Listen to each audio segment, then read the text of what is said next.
Thank you for joining us today. My name is Maggie and I will be leading this workshop today. So for those of you who are not familiar with 2 Octobers, we are a digital marketing agency based out of Denver, and we put a really big emphasis on teaching, coaching, and training services within the digital marketing world. So this workshop's just part of that greater initiative. And I highly encourage you to visit our website to learn more or to sign up for additional workshops. So a little bit more about me. I'm the head of training and the head of SEM at 2 October. So you've caught me in my sweet spot. I'm talking about digital marketing and I'm the head of training. If you've been to past workshops, I usually am the moderator, not the presenter. So now I'm in their shoes. So be nice, everybody. I've got 9 years helping small and large businesses and nonprofits just do digital marketing better. I've held various roles in various verticals. I will say I gravitate pretty heavily towards e-commerce and nonprofits, which aren't always going hand in hand, but just two things I really enjoy. And also something about me, I love data that informs, instructs, and inspires. And if you want to find me at my happiest, just give me 3 hours of uninterrupted time and a huge spreadsheet of data. And I mentioned a little bit about 2 October's mission for digital marketing education before, but I want to expand on that a little bit. 12 Pro. Oh. All right. I want to expand on that just a little bit. So the way we see it is that it is our purpose as a business to make the world a better place by driving growth for values-driven organizations. Many of the likes are with us today. So we provide traditional services, but also training and coaching in SEM, SEO, content marketing, social marketing, email analytics, and some other things that fall in between those. And also last but not least, just this summer, we became part of the B Corp community, which if you haven't heard of B Corp, it's a wonderful organization and a global movement of people using business as a force for good. So it was a huge accomplishment in the 2 October's books earlier this summer.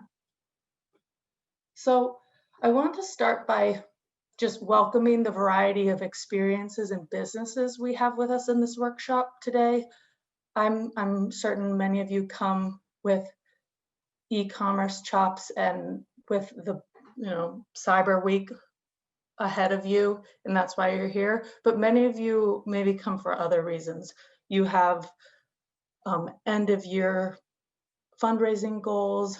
You're just trying to learn a little bit more about what's out there. I think there's going to be a little bit in this presentation for everybody. Although I do think some of these topics will skew towards e-commerce, there's something here for all types of businesses, given that we're going to cover everything from marketing psychology to conversion rate optimization to remarketing, and many other topics that should be in all marketers' toolboxes. So my agenda here, this is the last time I'm going to mention the 12 days of Christmas, the first and only time, but I just couldn't help myself because I have 12 tips. There are 12 days. So like I said, I held back. We're not going to see this again unless you want to, in which I can go back to it.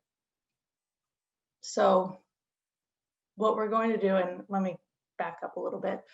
There are 3 main categories and there's a lot to cover. So the first category, let's just think of it in those 3 categories, just some various topics that are related to trends and planning as we get ready for the holiday period. Next, just topics related to strategy. And this is where I think people will learn, people from all fields of marketing will learn a little something. And then finally, tactics. So the other thing is, I know this topic is done. I know that you've probably heard holiday tips in many different ways over the course of the last many years. So I'm trying to keep it original, but some things I just thought lay good groundwork. So my goal here is that everybody learns a little something. So moving right along, like I said, pretty packed to get to 12 different topics. Starting off with the first group, which is trends. So here, the next couple of slides are COVID predictions. So I did a lot of research. I tried to get things that are most interesting and also could be most useful in terms of teaching us lessons and getting us prepared for holiday 2020, which is like truly could look a lot of different ways. So these are my best predictions.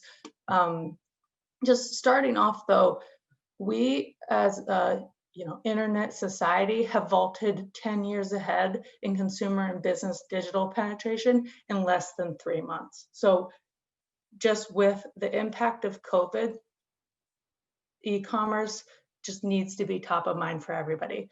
Nothing new in that. We all have experienced it as consumers and as marketers likely, but what I want you to think about is this not only means that you should expect more online traffic and sales, but you should also be expecting new faces and new audiences.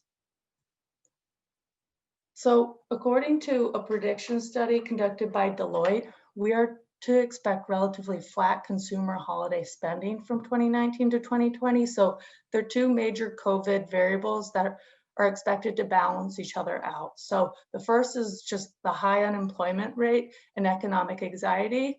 That's on one end of the spectrum. And then on the other, though, is reduced spending in some pandemic sensitive services like restaurants and travel. Those things might balance each other out. So relatively flat year-over-year growth in consumer spending. That said, major shift of that spending to e-commerce. So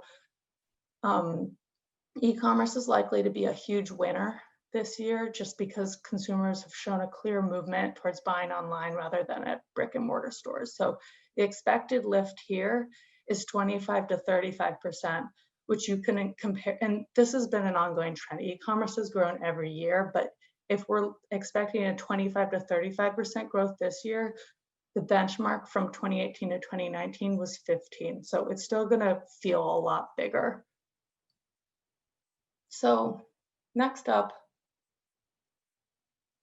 so safety and convenience, as always, are just going to be critical for the in-store experience. So more than half of consumers want stores to follow guidelines to help keep them and other shoppers and employees safe. And more than that, they want to know how you're doing it. So 3 out of 5 consumers say it's important for stores not to be too crowded. So looking at these data points, I think it's safe to assume that 50 to 60% of your potential customers are at risk if you don't do a good job showing evidence of safety and guidelines. So this is, like I said, not new. I feel this, my husband feels it, my family feels it, my friends, this is not, we all are feeling this, but something that I don't know if it's obvious or not, I'm gonna say it anyway, is are we as marketers, when we have locations or events or brick and mortar, anything like that, are we doing a good job of putting people at peace? I know as a consumer, I'm not seeing that everywhere. So what can you do about it? A couple things: Google My Business photos, Yelp photos, show people what they're going to experience when they get there. Google My Business Q&A is another great option. Reviews. So if you're having a lot of foot traffic and people are having a positive experience, ask them for a review and tell them to mention how, the measures you've taken to make other people feel safe. Also, this is obvious, but have the basics published on your site, but not just published in like a little bar hidden in the FAQs. Make that prominent. Make it easy for people to know when I get there, I'm going to be distanced, there's going to be crowd control, all that sort of thing. So, and then the next 2 things are offerings I highly suggest, but what I've said this sort of already, but what is nearly as important as offering it is making sure that people know you offer it. So offering mobile or phone orders or payments and flexible pickup and curbside options. So, and this I mentioned, I said we're going to see some new faces, so a little stat to back this up. So rather than sticking to familiar patterns and brands, what we've seen in the last couple of months is consumers have totally embraced change amidst great uncertainty. So loyalty in the United States in particular has been really vulnerable. So 46% of people in the US have made a switch to a new brand or retailer during the COVID period so far. So a lot of that has to do with there are more people, new people buying things online that they didn't used to, but also inventory has been a fraught problem for most um, manufacturers, resellers, retailers. Inventory was the big unknown this year. And because of it, consumers jump ship to other brands. So that's something that we can expect. And so all these stats, I want to tell you them and then also give you advice on what you can do about it. So much about holiday inventory is going to be out of your control. So what is in your control is the ability to smooth the customer's experience and salvage potential damage. So a couple ideas here are when an item is out of stock, present a product that would work instead. So there are a lot of plugins that can do this for you. It could be a bit of a dev ask. So if you're trying to get it done for this holiday season, I'd highly encourage moving that to the top of your list. But other than that, you can also just give users an option to sign up for an email when the item is back in stock, which also might require some dev work, but two things that can really help,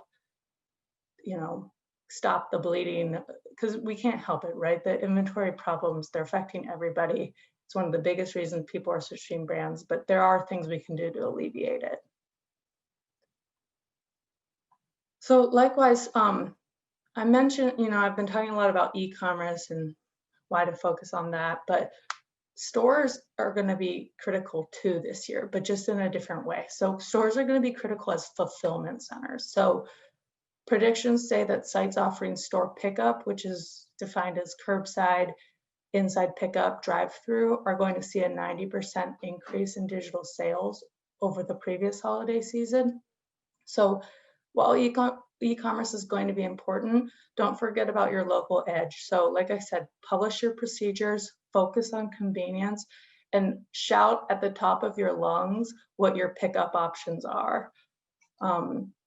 Just make this really easy for people to know. So one more thing, most businesses are already preparing for the pain that we expect to come with last minute shipments and deliveries. So we expect capacity to be exceeded by about 5%. So mail or shipment carrier capacity essentially exceeded by 5% in December, which equates to about 700 million late gifts. So what can you do about it? Have in-store pickup options for those try to get people to come to you as opposed to dealing with the fallout from late shipments.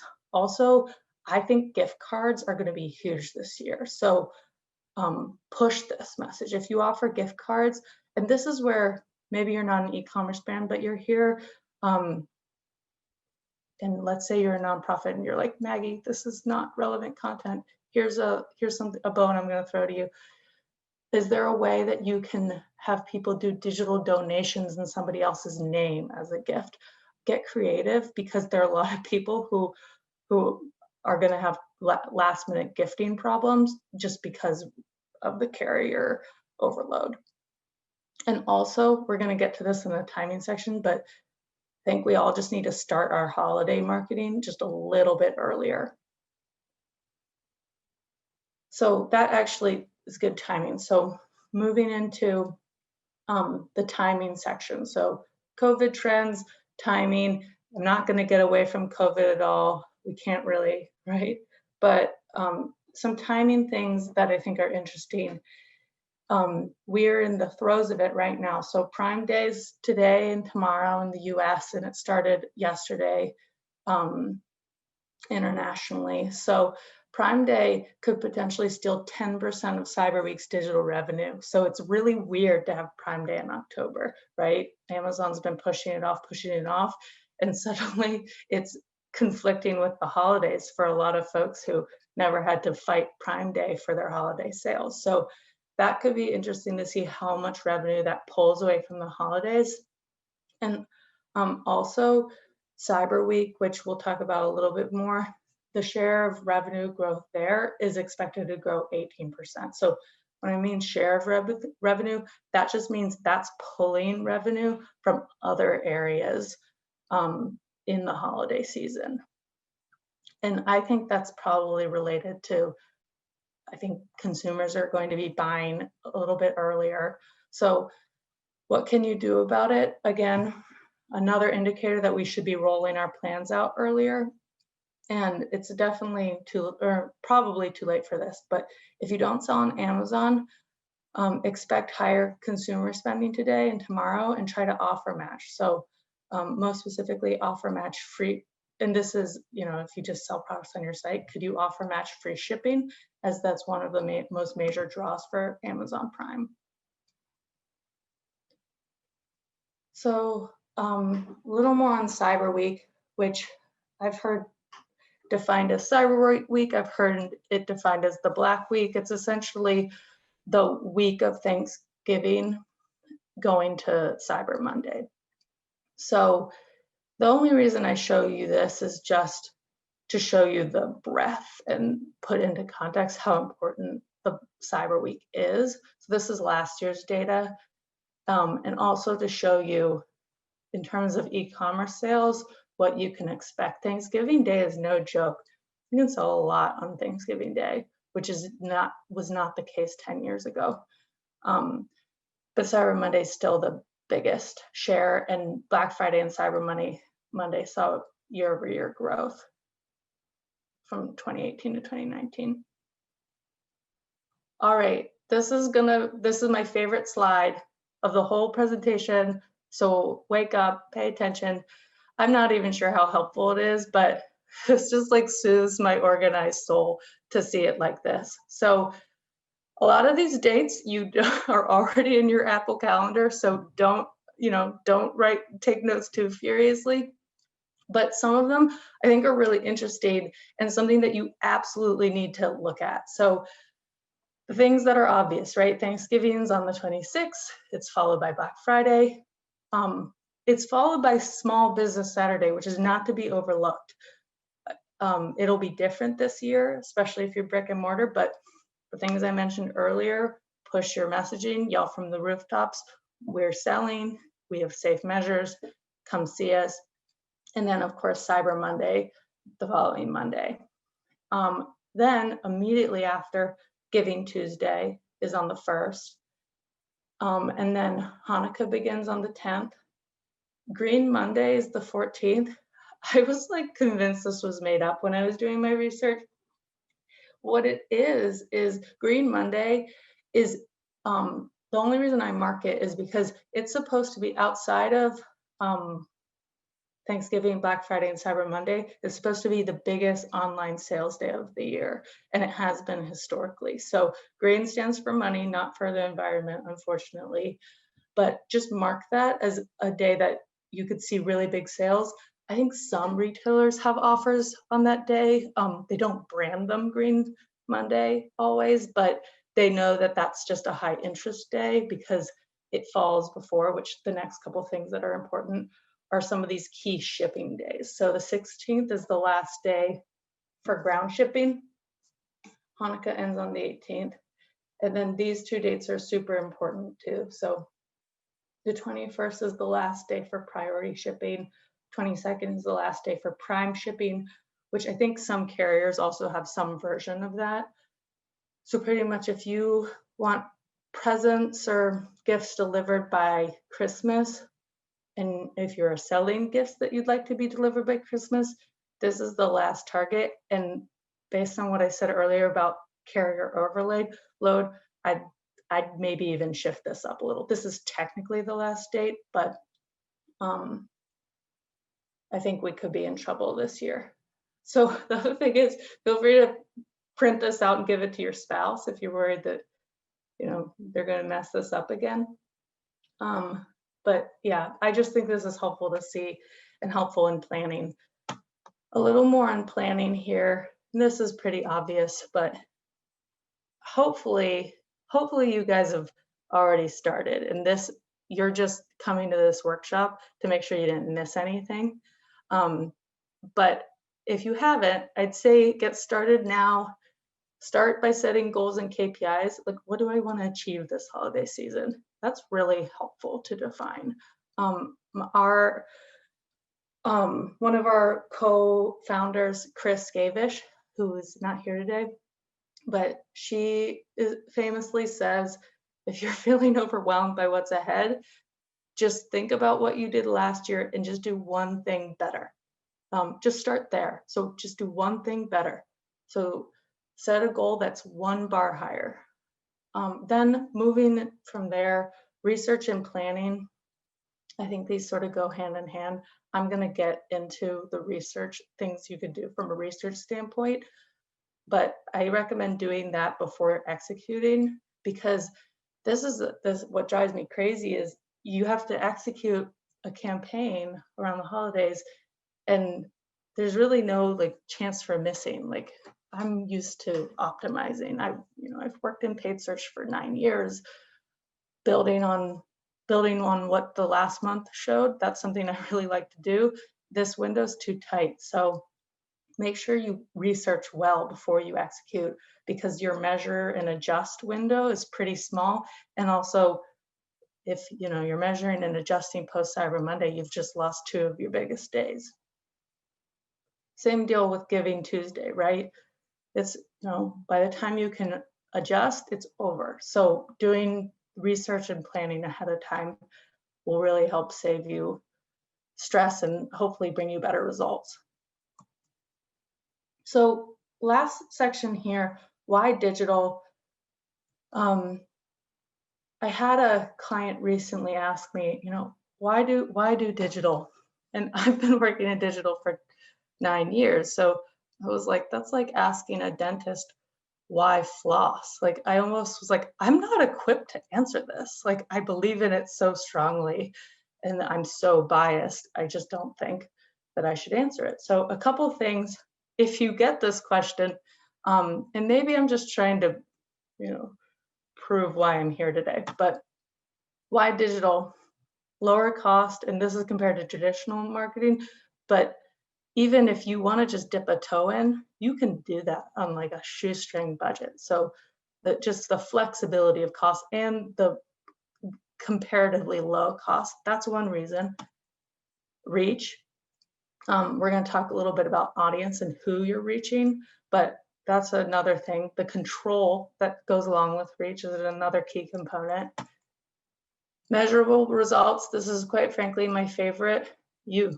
What you do, you can see, right? If you've got analytics set up properly, you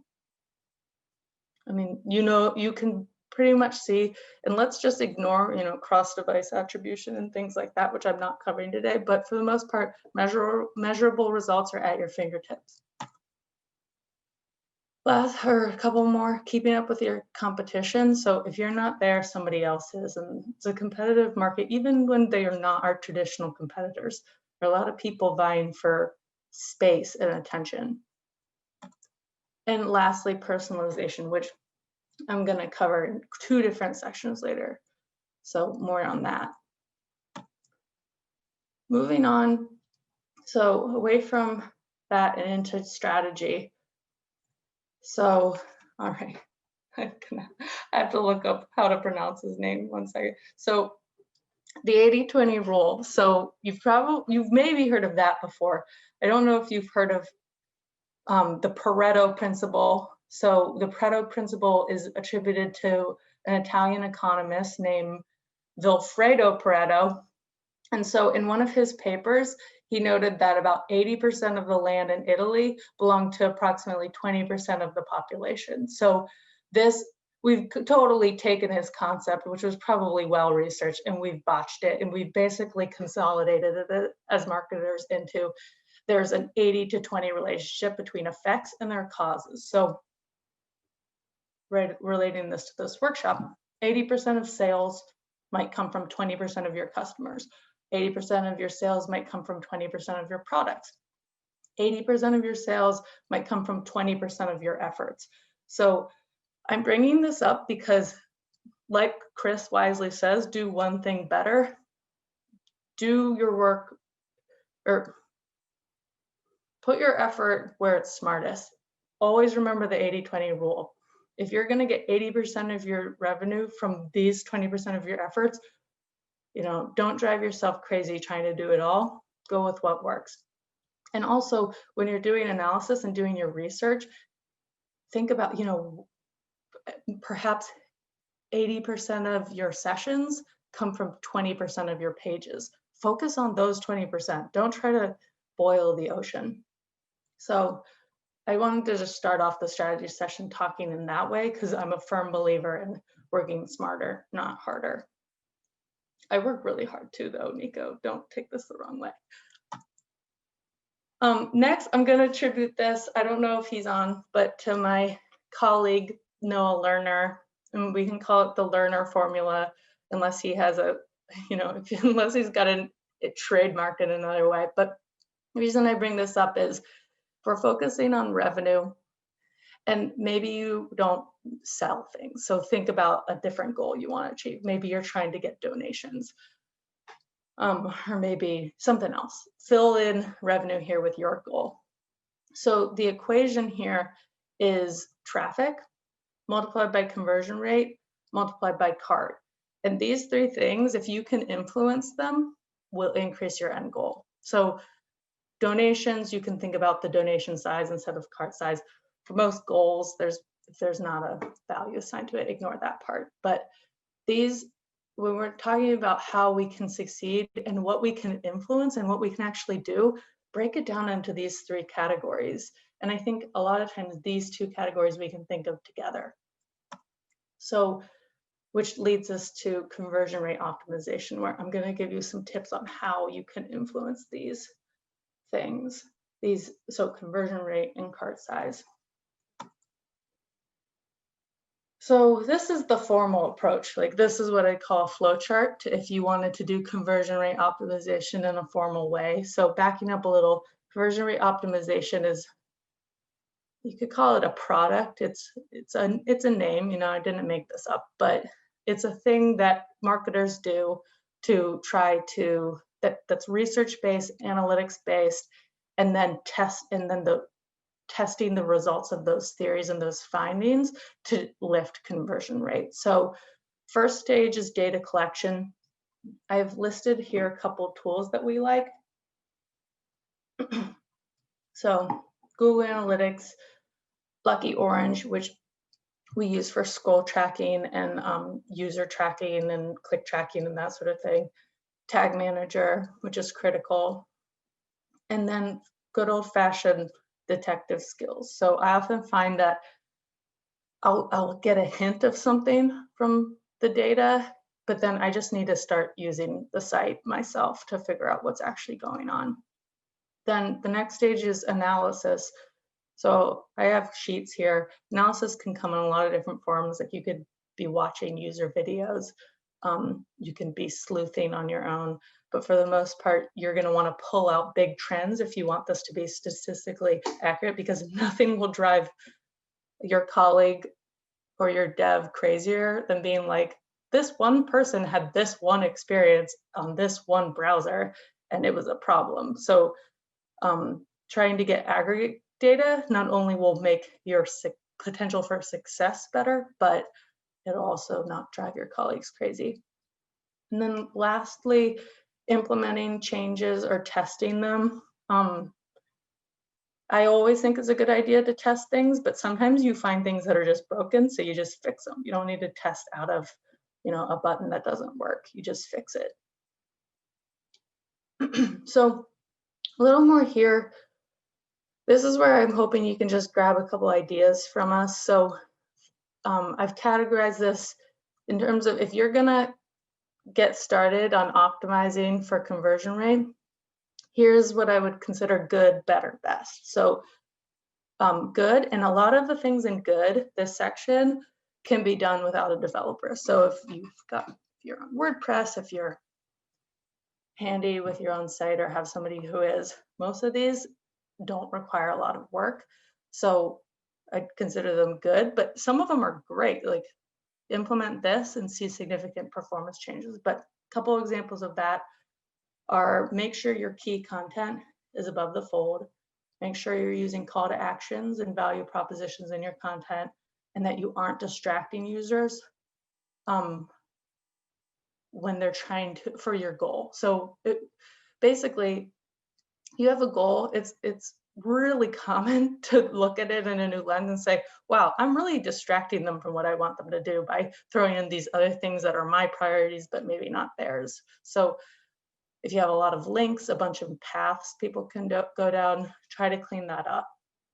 Last, just following the 80-20 methodology again. So if 80% of your traffic is coming from 20% of your pages, look at those 20% of pages, or even, make that smaller. If 50% of your traffic is coming from 5% of your changes, that's what, or 5% of your pages, look at that.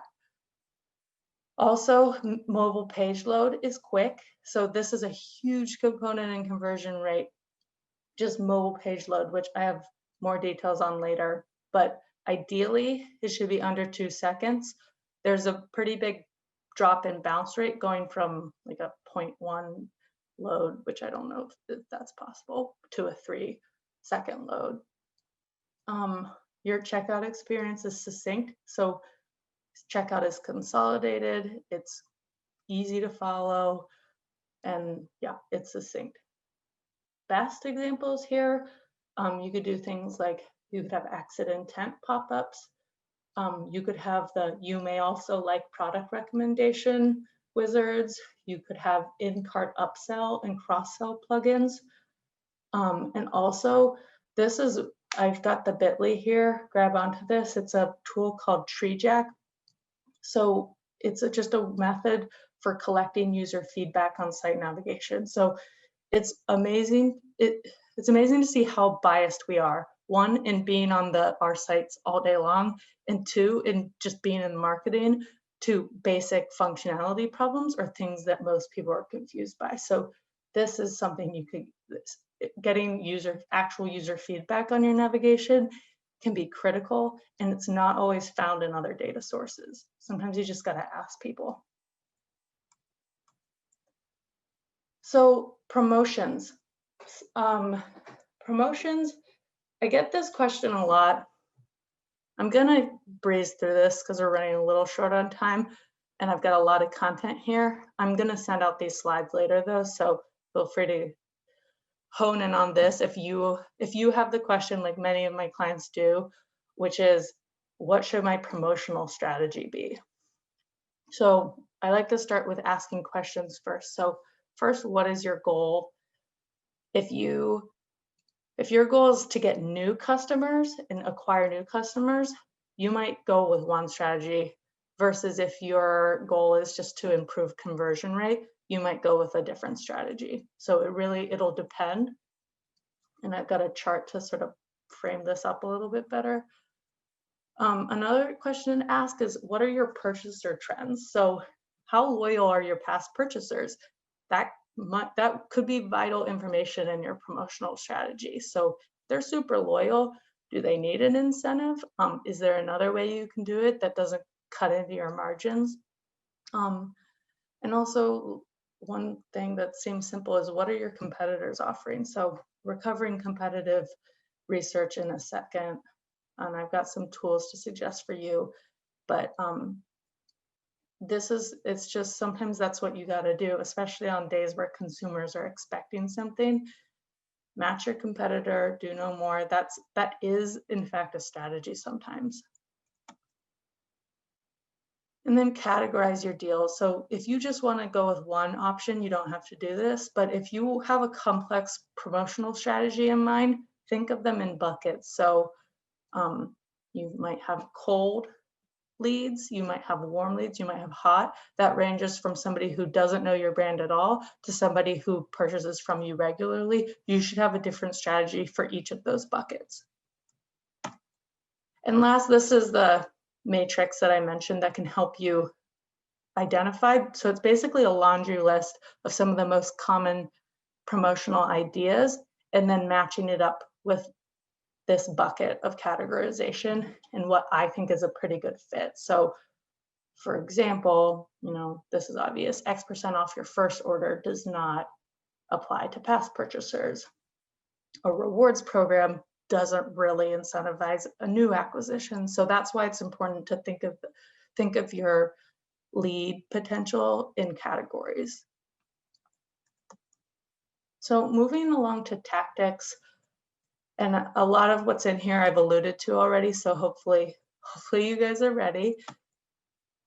First, so audience research. I mentioned I was going to get into personalization. So I think personalization is the heart of digital marketing. So we know this as marketers after seeing the data.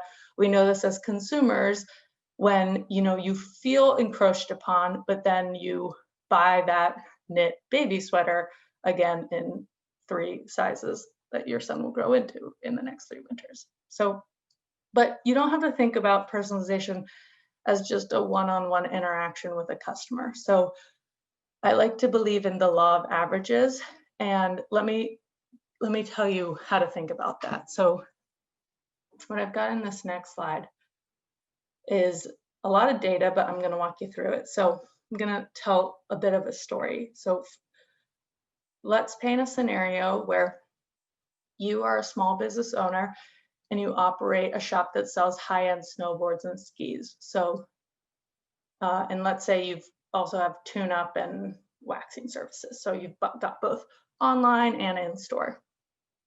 So if you just look at this data, let's look at this top line. Look at, or actually the blue, look at these blue guys, the blue arrows. So if you eyeball it, and I'll just rattle off the sum, but you've probably had your eyes on this 25 to 54 male demographic for a really long time. So you know what they buy, you know how they engage with your business. After all, they make up about 60% of your online traffic, which probably translates to your foot traffic. These are the people you're seeing in your store. So not only does this segment produce most of your traffic, but it also produces most of your revenue. That said, what I've done here is categorize this into 3 different groups. So business as usual, post-COVID, and holiday, which is what I think you guys should think about when you're doing your analysis and getting prepared. So business as usual would be like pre-COVID, non-holiday. Post-COVID would be, I think I pulled May to July or something, so not the craziness of March, but sort of post-COVID. And then holiday, I pulled last holiday. And what I thought was interesting is, so we took this, I segmented by age and gender, and then I've got sessions, and then I have revenue per session. So revenue per session here is our efficiency metric. So I mentioned you've had your eye on the 25 to 54 male demographic, but they're not actually your most efficient category. So it's not bad, but if you, I don't have the averages here, but if you look across the blues, they're not always your top. Your top most efficient segment here are 35 to 54 females. So this segment only makes up 5% of your traffic in business as usual time. So I really wouldn't blame you if they weren't on your radar, but questions to ask yourself are, do you know what they're looking for? Do you know what they buy from you? You can get at this information in Google Analytics with a breakout segment. So I guess the thing I'm bringing up is 2 points really. So don't always look at quantity. Look for these minorities that are efficient, because these might be areas that you're just not serving well because they're not on your scale radar. And the other thing is just, I think you should be looking at your audiences and not just age and gender demographics. I think you should be looking at multiple audience angles in these 3 settings, because if you just eyeball this, it's changed. It's changed for this data set in these 3 different scenarios. And actually, the post-COVID and holiday state looked a lot more similar to each other than they did to the business as usual state. So just one example, but I thought that was interesting. And then a little more on audiences. So I mentioned, don't just look at this for demographics, look at it for all your audiences. You'll have standout audiences in a lot of different categories. Here are some of the categories. So I think of them in basic versus advanced. So basic audience, if you have audience tracking enabled in Google Analytics, which is as simple as flipping a switch, you have access to this data, or this data. You always have access to geography and device and site behavior. But in Google Analytics, you can get gender, age, affinity categories, in-market segments, geography, device, and then site behavior, which this is a general concept, but you can get sort of crafty with layering these things together. And then some more advanced audiences, and these are mostly just viewable in different ad platforms. So you might be able to see this in Facebook or Google Ads, but household income, life events, profession, hyper geography. So I just noticed recently that you can target in Google Ads, you can target an airport. So like you can target JFK Airport. You can also target voting districts. And then in some platforms, you can get as specific as you can target coordinates. So you could target your, competitor's like address. Then detailed demographics, which would be parental status, education, detailed background, so education level, homeowner status, as well as search history, and also brand affinity. So this person is interested in this brand. You can see the data in that lens.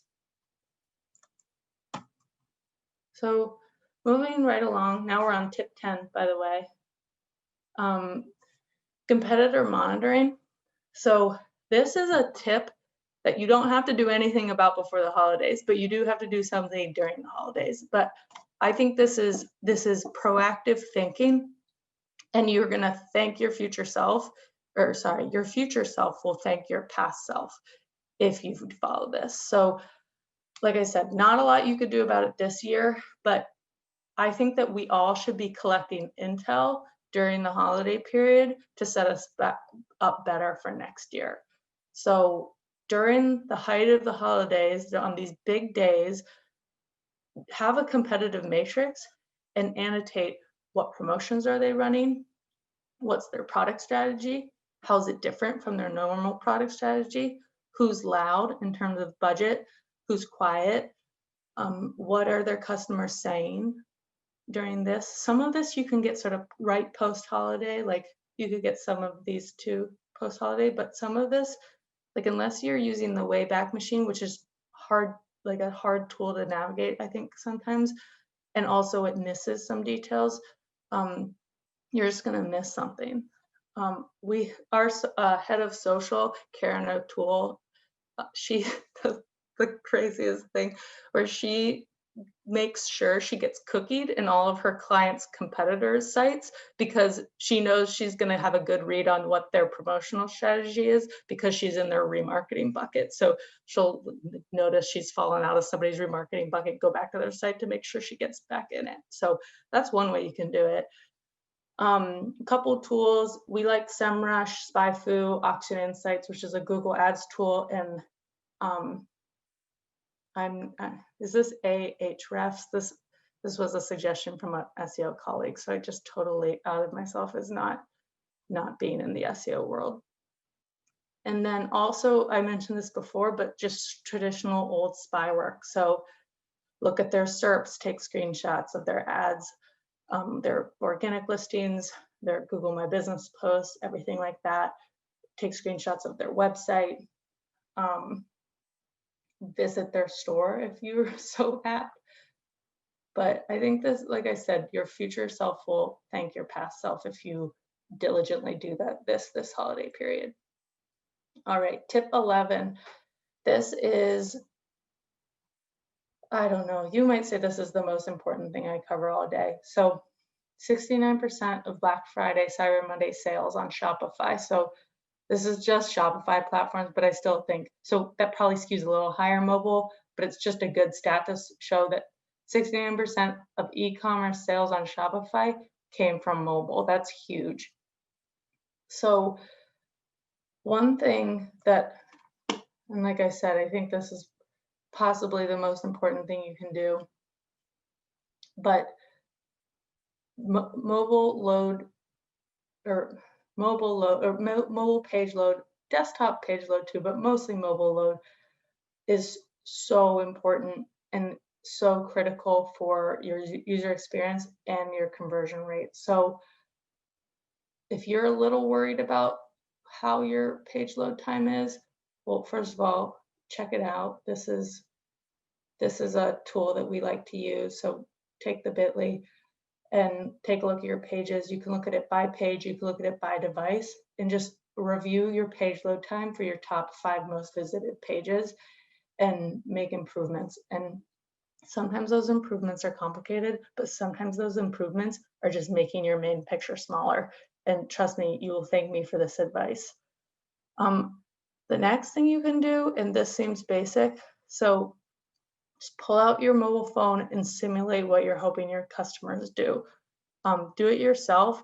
I almost always find something when I do this, or do a tree jack study, which I linked to earlier, where you can essentially make other people do it for you. So, send a tree jack usability study out to your 10 best friends, and you're going to find that people have trouble in ways that you didn't, and they'll have ease in ways that their other person didn't. So something I really believe in is just like using your product.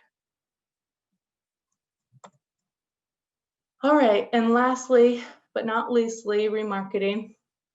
How much do I love you? Let me count the ways. So here are just channels that you can leverage remarketing in. The scale is not so important. It was mostly about stealing this visual from somebody else. That said, I do think email is the most important thing. If you're not coupling your remarketing strategy and your email strategy together, I think you need to get moving.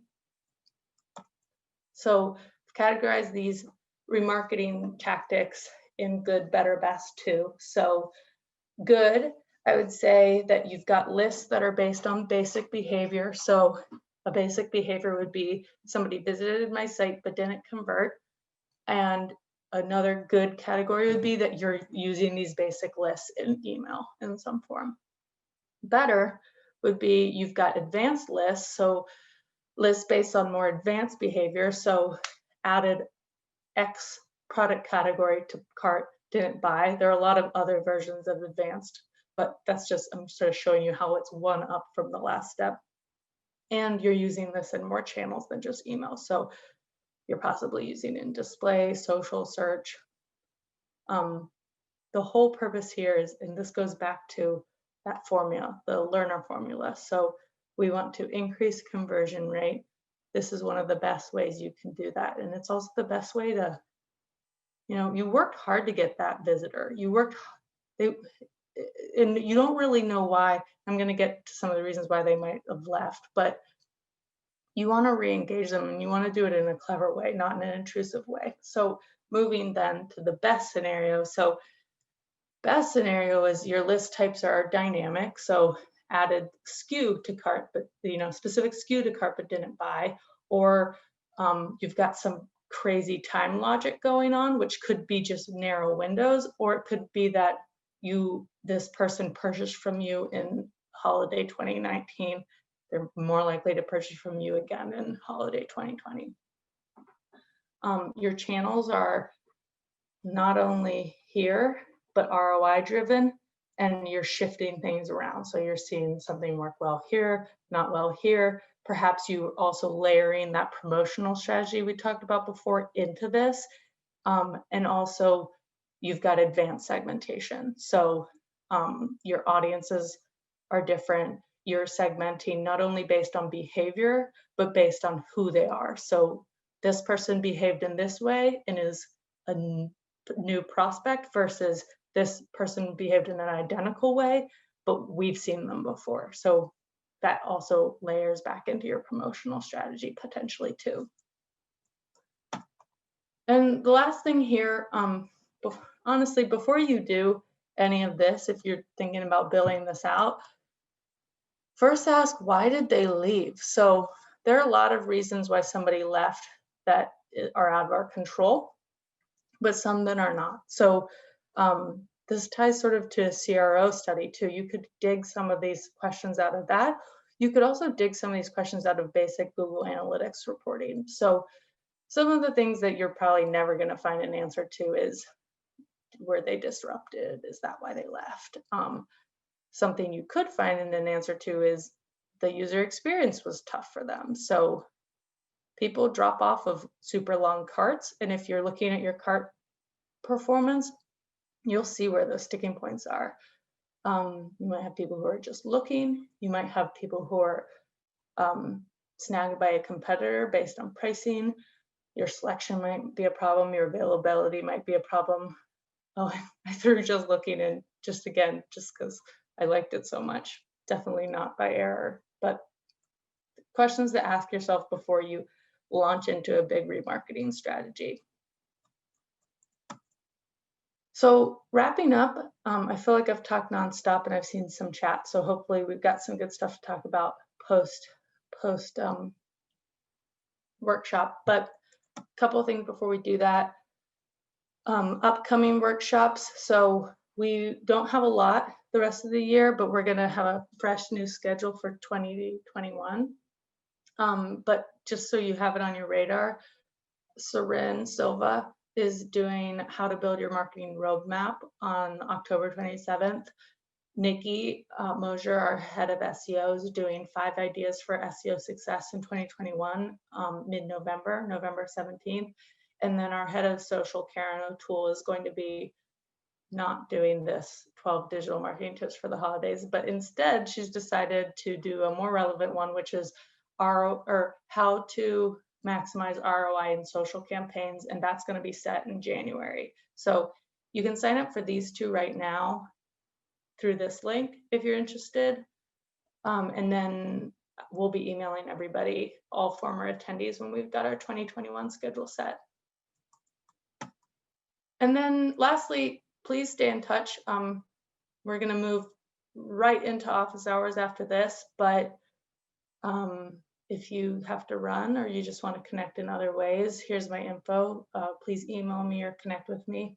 I'd love to hear what you work on.